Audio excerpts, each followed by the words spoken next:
other interesting political news, you have Vivek going viral, bringing up Biden's censorship on Americans. Now, it looks like this is a reaction to an original tweet. Now, the original tweet that Vivek is referring to is from Byron York, and this gentleman says, quote, "Cause for concern. The Biden's team is working with social media platforms to counter misinformation. This time it seeks to counter reports that food and other items cost a lot after the Biden-era inflation." And they noted from the Washington Post. Let's see here. In the Washington Post article, it says, the viral $16 McDonald's meal that may explain voter anger at Biden. See here. And then Vivek's reaction to that, Vivek says, quote, "The very people who howl about, quote, threats to our democracy, unquote, are the ones who actually threaten it. Biden is trying to ban criticism of his economic record. This is Orwellian and downright frightful if you think about the implications," unquote. And that got 1 million views, although only 15,000 likes. Now, interestingly enough, I thought there'd actually be more likes, since that is a little bit less than usual from Vivek. Now, going back to the comics section, you have someone by the name of Lars for President saying, quote, "Government should never work with media to craft a narrative." And it is also a picture of a gentleman with a cardboard sign that says, quote, "Less 1984 and more 1776. And that got 246 likes and A+ marketing, since they're a reference to a iconic book written by George Orwell called 1984, which subsequently, unfortunately, many Americans don't probably know that, because most public schools don't actually recommend books of substance anymore, unfortunately. I can't help but wonder, disappointingly, how many Americans actually know the significance of 1776, how low that number may very well be. Let's see here.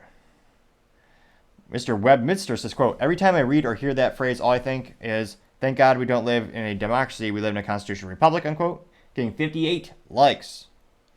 Moderate to severe responded saying, quote, "Liberals love to accuse us of the very things they are guilty of. It makes us play defense when we should be on the offense," unquote, getting 85 likes, which, when was the last time you actually saw a Republican in any capacity go on the offense?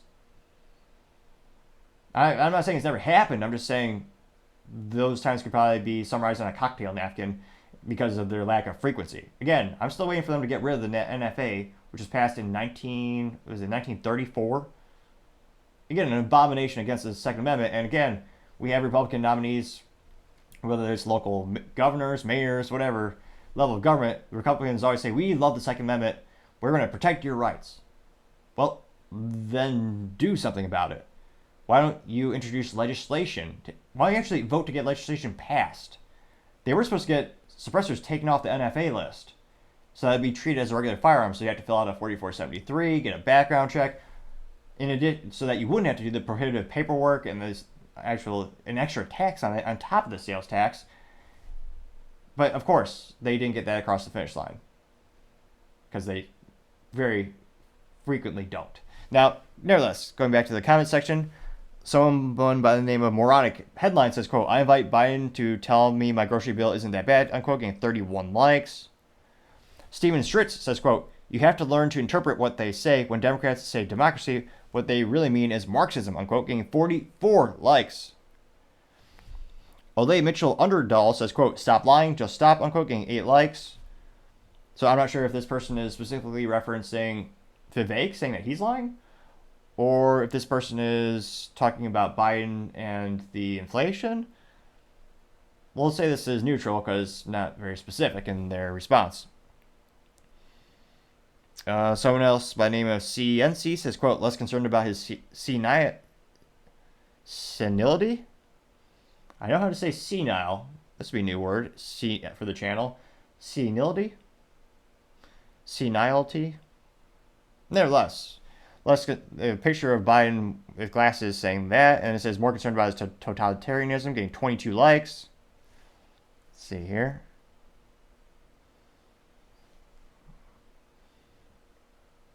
Amateur Pundit says, quote, "But the word democracy doesn't mean what you think it means. Democracy for Democrats means Democrats running things," unquote, getting 8 likes.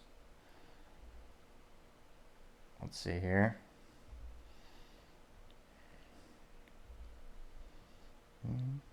Looks like overwhelming positive responses. Not too surprised for that since I was going to say everyone should believe that the government should not be in any way interfering with media.